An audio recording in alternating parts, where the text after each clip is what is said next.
السلام علیکم ورحمۃ اللہ تعالی وبرکاتہ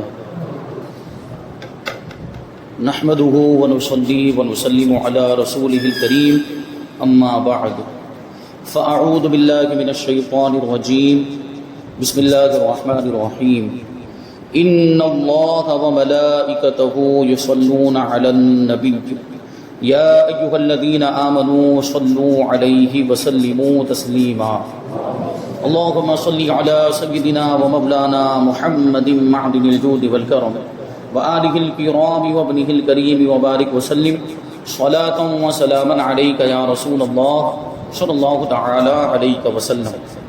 سورہ بقرہ آیت نمبر 94 کی تفسیر ہے، آیت نمبر 94۔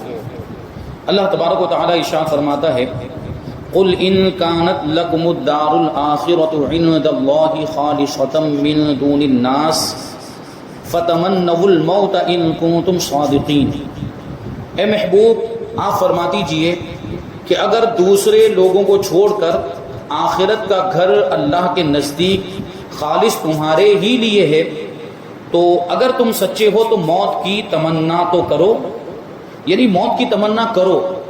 یہ یہودیوں سے خطاب ہے، یہودیوں کو مخاطب کر کے کہا جا رہا ہے، کیونکہ یہودیوں کا ایک باطل عقیدہ تھا اور ایک باطل جھوٹا دعویٰ یہ تھا کہ جنت میں صرف وہی جائیں گے، ان کے علاوہ جنت میں کوئی نہیں جائے گا۔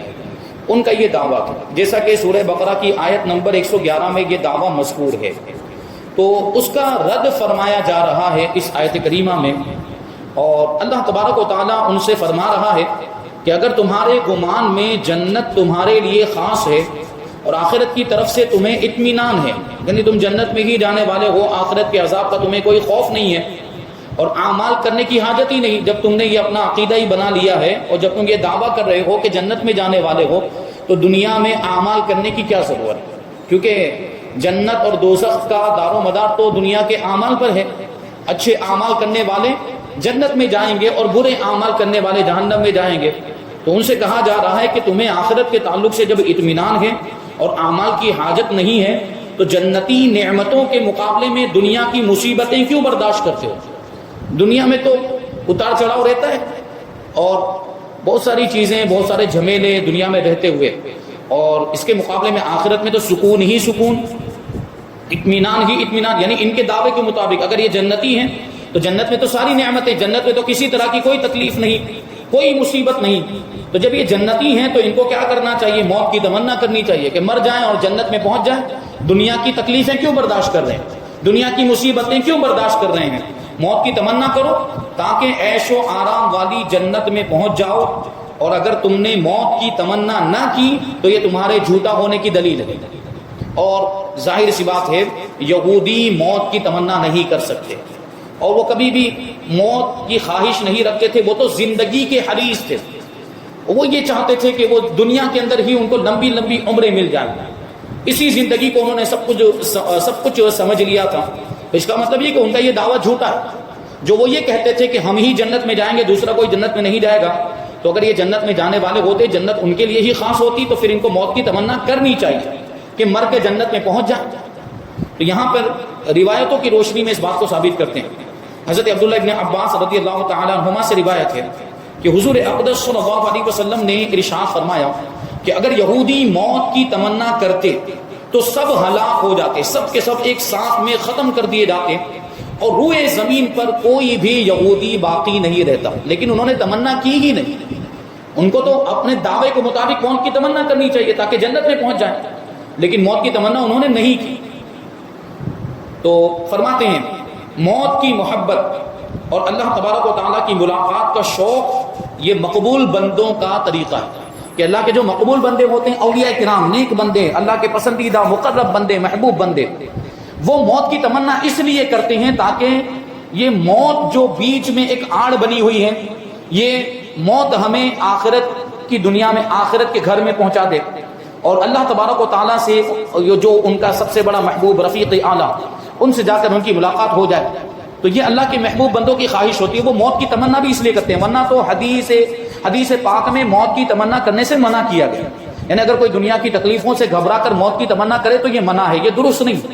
لیکن کوئی اگر کسی جائز مقصد کے تحت موت کی تمنا کرتا ہے، جیسے یہی اللہ والے وہ موت کی تمنا کرتے ہیں، لیکن کیوں کرتے ہیں؟ تاکہ دنیا کے جھمیلوں سے نکل کر وہ اللہ کی بارگاہ میں پہنچ جائے اور اپنے رب سے ملاقات کرے. ان کو اپنے رب سے ملاقات کرنے کی خواہش، اللہ کا دیدار کرنے کی خواہش، اس لیے وہ موت کی تمنا کرتے ہیں. اور ان کے درمیان اور اللہ کے دیدار کے درمیان یہی موت حائل ہوتی ہے.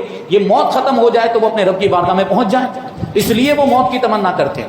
اور اگر کوئی دنیا کی مصیبتوں اور دنیا کی یہ آفتوں تکلیفوں کو دیکھ کر اگر کوئی موت کی تمنا کرے تو یہ درست نہیں ہے. تو یہاں تو یہودیوں کا تو دعویٰ وہی تھا، جنت کے بارے میں بات چل رہی ہے، تو جنت کے لیے تو موت کی تمنا کر ہی سکتے ہیں. تو ان کو جو یہ حکم دیا جا رہا ہے موت کی تمنا کرو، تو اس کا مطلب یہ کہ جب آخرت کا گھر تمہارے لیے ہے، جنت تمہارے لیے، تو پھر موت کی تمنا کرو. لیکن وہ کرتے نہیں.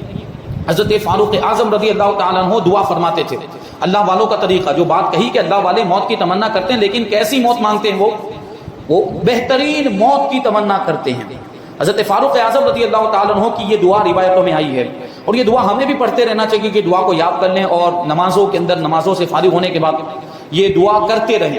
یہ دعا بڑی پیاری دعا ہے اور بڑی یوں سمجھے کہ جامع، اسے زندگی کی بھی بھلائی ہے اور موت بھی اچھی مانگی گئی. اور وہ کیسی موت مانگی گئی، آپ اس دعا کا ترجمہ سنیں گے تو آپ کو اس کا اندازہ ہو جائے گا اور آپ کا دل جھومنے لگ جائے گا. کتنی پیاری دعا ہے. حضرت فاروق اعظم اللہ کی بارگاہ میں دعا کرتے تھے کہ اللہم ارزقنی شہادتا فی سبیلک واجعل موتی فی بلد رسولک، کہ اے رب مجھے اپنی راہ میں شہادت عطا فرما اور اپنے رسول کے شہر میں مجھے موت نصیب فرما. اللہ کی راہ میں اگر شہادت کی موت مل جائے تو شہید کا مرتبہ کتنا بڑا ہے. شہید کا مرتبہ کہ سیدھا جنت میں، جو اللہ کی راہ میں خلوص کے ساتھ لڑتے ہوئے اپنی جان دے دے تو وہ جنتی ہے. شہداء کے تعلق سے کتنی بشارتیں آئی ہیں اور ان کو زندہ فرمایا گیا کہ وہ دنیا سے تشریف لے جانے کے باوجود بھی زندہ ہیں. کیا فرمایا گیا کہ جو اللہ کی راہ میں قتل کیے جائیں ان کو مردہ نہ کہو، بلکہ وہ زندہ ہیں. تم کو ان کی زندگی کا شعور نہیں ہے، ان کی زندگی ہم نہیں جان پاتے لیکن ہیں وہ زندہ. تو یہ شہادت والی موت مانگی. اور پھر اگر دنیا میں رہتے ہوئے انتقال ہو بھی جائے تو کہاں ہو؟ اللہ کے رسول صلی اللہ علیہ وسلم کے شہر میں، جس کو ہم مدینہ منورہ کہتے ہیں، جو عاشقوں کی راجدھانی ہے. وہاں کون نہیں مرنا چاہے گا، اور وہاں جو انتقال کرے تو اس کے لیے بھی بڑی فضیلتیں ہیں. تو یہ حضرت فاروق اعظم رضی اللہ تعالیٰ عنہ کی دعا پھر سے ایک بار سماعت کر لیں. اللہم ارزقنی شہادتا فی سبیلک واجعل موتی فی بلد رسولک. عمومی طور پر تمام بڑے بڑے صحابہ کرام اور بالخصوص شہدائے بدر و احد اور اصحاب بیعت رضوان رضی اللہ تعالی عنہم راہ خدا میں موت سے محبت رکھتے تھے. یعنی کون سی موت؟ اللہ کی راہ میں آنے والی موت کی تمنا کرتے تھے کہ موت آئے، لیکن کون سی؟ اللہ کی راہ میں دین کی سربلندی کے لیے لڑتے ہوئے، دین کی خاطر وہ شہید ہو جائیں. ایسی موت وہ مانگتے تھے. حضرت خالد بن ولید رضی اللہ تعالی عنہ نے ایران والوں کو جو خط بھیجا تھا اس میں یہ تحریر تھا، اس میں یہ لکھا ہوا تھا ان معی قوما يحبون القتل فی سبیل اللہ کما يحب الفارس الخمر. یعنی میرے ساتھ ایسی قوم ہے. حضرت خالد بن ولید نے اپنے لشکر کی طرف اشارہ کرتے ہوئے کہا کہ میرے ساتھ ایسی قوم ہے جو اللہ تبارک و تعالیٰ کی راہ میں شہید ہو جانے کو اتنا محبوب رکھتی ہے، اتنا پسند کرتی ہے جتنا ایرانی لوگ شراب سے محبت رکھتے ہیں. یعنی ان کو شراب سے جیسی محبت، اتنی محبت میرے ساتھ میں جو قوم آئی ہے وہ موت سے رکھتی ہے. یعنی اللہ کی راہ میں شہید ہو جانے کو وہ اتنا پسند کرتے ہیں. تو ایک دوسری روایت میں ہے کہ اس طرح کا خط حضرت سعد ابن ابی وقاص رضی اللہ تعالیٰ عنہ نے ایرانی لشکر کے سپہ سالار رستم بن فرخزاد کے پاس بھیجا تھا، اور اس میں یہ تحریر فرمایا تھا کہ انا معی قوما يحبون الموت کما يحب الاعاجم الخمر. یعنی میرے ساتھ ایسی قوم ہے جو موت کو اتنا محبوب رکھتی ہے جتنا عجمی لوگ شراب کو مرغوب رکھتے ہیں، شراب سے محبت کرتے ہیں. اب یہاں شراب کی بات کیوں کی جا رہی ہے؟ تو اس کے تعلق سے بھی فرماتے کہ اس میں ایک لطیف اشارہ ہے، باریک اشارہ ہے کہ ناقص مستی کو، شراب کی ناقص مستی، شراب کے اندر شراب پینے کے بعد تھوڑا سا سرور حاصل ہوتا ہے وقتی طور پر، ٹیمپررلی، تھوڑی دیر کے لیے آدمی اپنے غم بھول جاتا ہے، تکلیفوں کو بھول جاتا ہے. وہ شراب کے نشے میں یہ تھوڑی سی مستی اس کو، لیکن یہ ادھوری مستی اور ادھورا سرور، کیونکہ یہ تھوڑی دیر کا ہوتا ہے جب تک وہ نشہ ہے. اور جب شراب کا نشہ ختم ہو جائے پھر وہی تکلیفیں، پھر وہی جھمیلے، وہی سب معاملات یہ ہوتا ہے. تو فرمایا جا رہا ہے کہ اس میں اشارہ ہے کہ شراب کی ناقص مستی کو محبت دنیا کے دیوانے پسند کرتے ہیں. جو دنیا کی محبت میں گرفتار ہیں وہ شراب سے ہونے والی مستی اور شراب سے حاصل ہونے والے سرور کو، وقتی طور پر جو سرور حاصل ہوتا ہے اس کو پسند کرتے ہیں. اور اللہ والے موت کو محبوب حقیقی کے وصال کا ذریعہ سمجھ کر محبوب رکھتے ہیں۔ اللہ والے کیا سمجھتے ہیں کہ موت جو ہے یہ موت ہی اللہ تک پہنچائے گی، محبوب حقیقی تک، پروردگار تک پہنچانے والی، اس لیے وہ موت کو محبوب رکھتے ہیں، موت کو پسند کرتے ہیں۔ خلاصہ کلام یہ کہ اہل ایمان آخرت کی رغبت رکھتے ہیں، اور اگر لمبی عمر کی تمنا بھی کریں تو وہ اس لیے ہوتی ہے کہ نیکیاں کرنے کے لیے کچھ اور عرصہ مل جائے، کچھ اور موقع مل جائے۔ جتنی زیادہ لمبی زندگی ہوگی، جتنی لمبی عمر ہوگی، اتنا زیادہ نیکیاں کرنے کا موقع ملے گا، جس سے آخرت کے لیے ذخیرہ سعادت زیادہ حاصل کر سکیں گے، ثواب کا ذخیرہ جمع ہوگا جتنی زیادہ نیکیاں کریں گے۔ اور اگر گزشتہ زندگی میں کچھ گناہ ہو گئے ہیں تو ان گناہوں سے توبہ اور استغفار کرنے کا بھی موقع مل جائے گا۔ یعنی خدا نہ خواستہ اگر بغیر توبہ کے انتقال کر جاتے ہیں تو گناہوں کا وبال سر پہ رہے گا، لیکن اور زیادہ تھوڑی لمبی عمر مل جائے تو اس میں وہ انہی گناہوں سے توبہ کرنے اور استغفار کرنے، مغفرت طلب کرنے کا موقع مل جائے گا۔ البتہ دنیاوی مصیبتوں سے تنگ آ کر وہ کبھی موت کی تمنا نہیں کرتے اللہ والے۔ حضرت انس ابن مالک رضی اللہ تعالیٰ عنہ سے روایت ہے کہ رسول کریم صلی اللہ علیہ وسلم نے ارشاد فرمایا کہ کوئی دنیاوی مصیبت سے پریشان ہو کر موت کی تمنا نہ کرے، اور اگر موت کی تمنا کرنے کے سوا کوئی چارہ نہ ہو تو وہ یوں دعا کرے کہ اے اللہ، جب تک زندہ رہنا میرے لیے بہتر ہے اس وقت تک مجھے زندہ رکھ، اور جب میرے لیے موت بہتر ہو اس وقت مجھے وفات دے دے۔ یہ بھی بڑی پیاری دعا ہے۔ زندگی، بہتر زندگی مانگنی چاہیے، اور موت بھی ہو تو وہ موت بھی بہتر ہونی چاہیے۔ اور در حقیقت دنیاوی پریشانیوں سے تنگ آ کر موت کی دعا کرنا صبر و رضا، تسلیم و توکل کے خلاف ہے، اللہ پر بھروسے کے خلاف، اللہ پر اعتماد کی کمی ہے۔ اس وجہ سے آدمی موت کی تمنا کرے۔ یہ جو خودکشی کرنے والے ہوتے ہیں ان کا بھی اللہ پر بھروسہ نہیں ہوتا، ان کے اندر بھی توکل کی کمی ہوتی، صبر کی خوبی ان کے اندر نہیں ہوتی، اللہ کی رضا میں راضی رہنا یہ خوبی ان کے اندر نہیں ہوتی۔ کیونکہ اگر یہ چیز ہوتی، اللہ پر بھروسہ ہوتا، توکل ہوتا، تو کبھی آدمی خودکشی ہی نہ کرتا۔ کیوں؟ کتنی بھی بڑی مصیبت آ جائے، یہ عام طور پر تو ہم دیکھتے ہیں کہ بہت زیادہ قرضہ ہو گیا تھا اور قرضے کی ادائیگی کی ظاہری طور پر کوئی صورت نظر نہیں آ رہی تھی تو اس نے خودکشی کر لی۔ ایسے واقعات ہم سنتے ہیں۔ تو مصیبت کتنی بھی بڑی ہو، پریشانی کتنی بھی بڑی ہو، پروردگار کی قدرت سے بڑی نہیں ہو سکتی۔ اللہ پر بھروسہ ہو اور یہ یقین ہو، یہ عقیدہ ہو کہ بڑی سی بڑی مصیبت بھی اللہ تبارک و تعالیٰ ٹال دیتا ہے، تو اللہ سے دعا لگائے، اللہ کی بارگاہ میں عریضہ پیش کرے تو ساری مصیبتیں آسان ہو جاتی ہیں۔ پھر کتنا ہی بڑا قرضہ کیوں نہ ہو، اللہ تبارک و تعالیٰ اس کی ادائیگی کی راہیں ہموار فرما دیتا ہے۔ تو یہ خودکشی کرنا کسی بھی آفت کا، کسی بھی تکلیف اور کسی بھی پرابلم کا سولوشن نہیں ہے۔ خودکشی کر کے تو چلا گیا، اب اس کے بعد میں اس کے وارث پریشان ہوتے ہیں، کیونکہ وہ قرضہ مانگنے والے تو چھوڑیں گے نہیں، وہ اس کے وارثوں کو پکڑیں گے۔ اسی طرح کچھ لوگ جو غلط کام کرتے ہیں، غلط دھندے کرتے ہیں، لوگوں کے پاس سے خوب مال کھسوٹ لیتے ہیں، خوب لوگوں کا مال جمع کر لیا، پھر وہ مال لے کر فرار ہو جاتے ہیں۔ وہ تو بھاگ گیا، اب اس کی بیوی پریشان، اس کے بچے پریشان، لوگ تو ان سے مطالبہ کرتے ہیں۔ تو یہ بھی بے وقوفی والی بات ہے، اس طرح کرنا ہی نہیں چاہیے، خلاف شرع کام نہیں کرنے چاہیے، ہمیں تو اسلام کے مطابق زندگی گزارنی ہے۔ تو بہرحال یہاں یہودیوں کی بات چل رہی ہے کہ یہودی جو یہ دعویٰ کرتے تھے کہ آخرت کا گھر ہمارے لیے، جنت ہمارے لیے ہے، تو پھر ان کو موت کی تمنا کرنی چاہیے تھی، لیکن وہ کبھی بھی موت کی تمنا نہیں کرتے۔ اسی کو آگے والی آیت کریمہ میں، آیت نمبر 95 میں اللہ تبارک و تعالیٰ ارشاد فرماتا ہے وَلَن يَتَمَنَّوْهُ أَبَدًا بِمَا قَدَّمَتْ أَيْدِيهِمْ وَاللَّهُ عَلِيمٌ بِالظَّالِمِينَ، اور یہ اپنی بدعمالیوں کی وجہ سے، برائیوں اور گناہوں کی وجہ سے ہرگز بھی موت کی تمنا نہیں کریں گے یہودی۔ اور اللہ ظالموں کو خوب جانتا ہے، یہ بھی ظالم ہے، اپنی جانوں پر انہوں نے ظلم کیا گناہ میں مبتلا ہونے کی وجہ سے، اور بدعمالیوں کی وجہ سے انہوں نے اپنی جانوں پر ظلم کیا۔ اللہ تبارک و تعالیٰ ظالموں کو جانتا ہے۔ یہ غیب کی خبر ہے اور یہ معجزہ ہے، کیونکہ انہیں موت کی تمنا کرنے کا حکم دیا گیا، لیکن یہ موت کی تمنا نہیں کریں گے کبھی بھی، آگے بھی، آنے والے زمانے میں، مستقبل میں، فیوچر میں بھی کبھی بھی یہ موت کی تمنا نہیں کریں گے۔ یہ غیب کی خبر دی جا رہی ہے، اور یہ رسول پاک صلی اللہ علیہ وسلم کا معجزہ ہے کہ یہودی نبی کریم صلی اللہ علیہ وسلم اور اسلام کی شدید مخالفت اور دشمنی کے باوجود بھی موت کی تمنا کا لفظ زبان پر نہیں لا سکتے، نہ پہلے لا سکے نہ آگے لا سکتے۔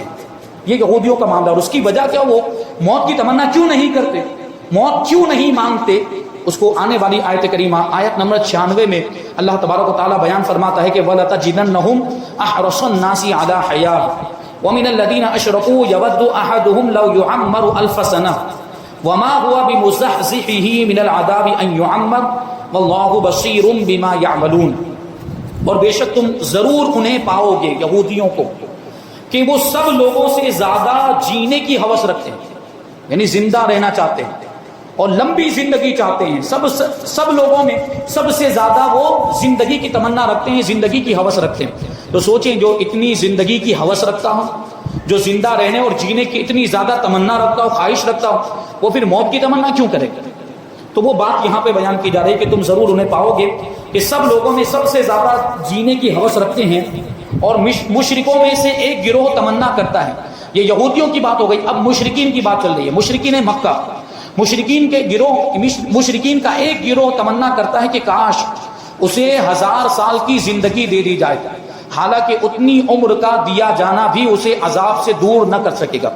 کیونکہ یہ کافر، یہ مشرکین، یہ یہود، یہ نصارہ چاہے جتنی بھی لمبی زندگی پالیں، چاہے جتنا بھی جی لیں، چاہے جتنی بھی ان کی لمبی عمریں ہو جائیں، لیکن مرنے کے بعد ایک نہ ایک دن تو مرنا ہی ہے. 100 سال 300 سال یہ جی لے، ایک نہ ایک دن مرنا ہے، اور مرنے کے بعد ان کو عذاب چکھنا ہے، جہنم میں جانا ہے. تو یہ بات ہے کہ جتنی بھی لمبی عمر ہو جائے، یہ عمر کا لمبا ہونا انہیں اللہ کے عذاب سے نہیں بچا سکتا. مشرکین کا ایک گروہ مجوسی ہے، آنکھ کی پوجا کرنے والا. یہ آپس میں سلام کے موقع پر کہتے ہیں، ابھی بھی کہتے ہیں کہ مجوسی خاص طور پر وہ پارسی لوگ، وہ کیا کہتے ہیں کہ 1000 سال یعنی 1000 برس تک تم جیو. یہ ایک دوسرے کو یہ دعا دیتے ہیں. ان کے اس قول کے پیش نظر آیت کا خلاصہ یہ ہے کہ اے حبیب صلی اللہ علیہ وسلم، مجوسی مشرک 1000 برس جینے کی تمنا رکھتے ہیں، یعنی انہوں نے ایک تعداد فکس کی ہوئی ہے، 1000 برس جینا چاہتے ہیں، بس اس سے زیادہ نہیں جینا چاہتے ہیں. اور یہودی تو اس سے بھی بڑھ گئے، کیونکہ وہ تو اور زیادہ لمبی، سب سے زیادہ جینے کی خواہش رکھنے والے ہیں، کہ انہیں جینے کی ہوس سب سے زیادہ ہے، حالانکہ اتنی عمر کا دیا جانا بھی اسے جہنم کے عذاب سے دور نہ کر سکے گا. اور اللہ تبارک و تعالیٰ ان کے تمام اعمال کو خوب دیکھ رہا ہے، اور ان کا کوئی بھی حال اللہ تبارک و تعالیٰ سے چھپا ہوا نہیں ہے. یاد رہے کہ کفار دنیاوی زندگی پر حریص ہوتے ہیں، دنیا کی زندگی کی خواہش رکھتے ہیں، کیونکہ ان کے لیے تو یہی سب کچھ ہے. اور بہت سے کفار تو ایسے ہیں جو آخرت کی زندگی کے منکر ہیں، یعنی مرنے کے بعد کچھ بھی نہیں. ان کا تو عقیدہ یہ کہ آدمی مر گیا وہ ختم ہو جائے گا، اور اس کے بعد کوئی زندگی نہیں ہے، اور یہی سب کچھ ہے، اسی میں سب کچھ مل جائے، اور سب عیش و عشرت وغیرہ سب کچھ مل جائے، اور موت سے بہت بھاگتے ہیں. جبکہ مومن کی شان یہ ہے کہ وہ اگر زندگی چاہتا ہے تو صرف اس لیے چاہتا ہے کہ زیادہ نیکیاں کرے، آخرت کا توشہ جمع کرے، ثواب کا ذخیرہ اکٹھا کرے، اور آخرت کا زیادہ راہ جمع کرنے کے لیے زندگی چاہنا یہ اچھی بات ہے، کہ یہ زندگی کی ہوس نہیں بلکہ یہ تو آخرت کی تیاری ہے. نیز لمبی عمر اور زیادہ مال اللہ تبارک و تعالیٰ کے راضی ہونے کی علامت نہیں، بلکہ یہ تو بعض اوقات وبال کا ذریعہ بن جاتے ہیں. حضرت ابو بکرہ رضی اللہ تعالیٰ عنہ فرماتے ہیں کہ ایک شخص نے عرض کیا، یا رسول اللہ صلی اللہ تعالیٰ علیہ وسلم، لوگوں میں سب سے بہترین کون ہے؟ تو حضور نے ارشاد فرمایا کہ جس کی عمر لمبی ہو اور عمل نیک ہو. یعنی عمر زیادہ ہوئی تو اتنے زیادہ نیک عمل بھی اس نے کیے ہوں گے، تو وہ لوگوں میں سب سے بہتر ہیں. اور اس شخص نے پھر سوال پوچھا، دوسری مرتبہ عرض کیا کہ لوگوں میں پھر سب سے برا کون ہے؟ تو اللہ کے رسول صلی اللہ علیہ وسلم نے ارشاد فرمایا کہ جس کی عمر لمبی ہو اور عمل برا ہو. کیونکہ عمل برا ہے، اب عمر جتنی زیادہ لمبی ہوتی جائے گی اس کے عمل کا وہ جو وبال ہے وہ بھی بڑھتا جائے گا، اس کی تعداد، وہ کیا کہیں گے، مقدار، یا وہ برے عمل کا ذخیرہ بڑھتا ہی چلا جائے گا، تو اور اس کے لیے وہ وبال بنے گا. اور جب نیک عمل ہوں گے تو نیک عمل میں اضافہ ہوتا رہے گا اگر لمبی عمر ہے تو. بہرحال اگر موت کی تمنا بھی کریں تو اس میں اچھی نیت ہونی چاہیے، جو اللہ والوں کی نیتیں ہوتی ہیں. اور زندگی بھی اگر مانگیں تو زندگی ایسی مانگے بھلائی کے ساتھ، کہ اللہ تبارک و تعالیٰ ہمیں زندگی دے تو ہمیں نیکیاں کرنے کی بھی توفیق عطا فرمائے، برائیوں سے بچنے کی توفیق عطا فرمائے. بہرحال یہاں پر آیت نمبر 96 کی تفسیر مکمل ہوئی. آیت نمبر 97 98 کی تفسیر ہم انشاءاللہ آئندہ درس میں شامل کریں گے. اللہ تبارک و تعالیٰ کی بارگاہ میں دعا ہے کہ جو کچھ بھی بیان ہوا اس پر ہم سب کو عمل کرنے کی توفیق عطا فرمائے، اور نور قرآن سے ہم سب کے دلوں کو روشن اور منور فرمائے. وما علینا الا البلاغ. السلام علیکم.